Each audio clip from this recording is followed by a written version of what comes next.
একাচিৎ কালেকশনের প্রিমিয়াম কালেকশনের মধ্যে একটা অসাধারণ ইউনিক শাড়ি হলো এই স্যাটিনটা। বটল গ্রিনের একটা ইউনিক শেডের সাথে রয়েছে গোল্ডেন জরির কাজ। অল ওভার বডিতে রয়েছে এরকম গোল্ডেন জরির ওয়ার্ক, আর তার সাথে তার মাঝে কন্ট্রাস্ট করে রয়েছে ব্ল্যাক সুতোর কাজ।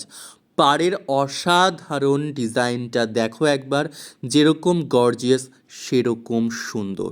অল ওভার বডিতে যে কাজটা রয়েছে সেটা ভীষণই কিন্তু ইউনিক। আর আঁচলটা একবার দেখো, ভীষণই দুর্ধর্ষ নকশা। আঁচলেও রয়েছে গোল্ডেন জরি, আর তার সাথে কন্ট্রাস্ট করে কালো সুতোর কাজ। স্যাটিন মানেই যেন কতটা স্মুথ আর লাইট ওয়েট। আমি একবার গায়ে ফেলে অবশ্যই তোমাদের দেখাবো, যাতে তোমরা বুঝতে পারো এটা কেমন লাগতে পারে যখন তোমরা প্রপার ওয়েতে এটা পরবে। ক্যামেরাতে ঠিকভাবে বোঝা না গেলেও এই কালারটা সামনাসামনি 10 গুণ বেশি সুন্দর। এই স্যাটিন উইথ জারি ওয়ার্ক শাড়িটা প্রিমিয়াম কালেকশনের মধ্যে হলেও এর প্রাইস কিন্তু একদমই পকেট ফ্রেন্ডলি। এই সুপার সফট স্যাটিনটা বুক করার জন্য চটপট স্ক্রিনে দেওয়া নাম্বারে হোয়াটসঅ্যাপ করে ফেলো।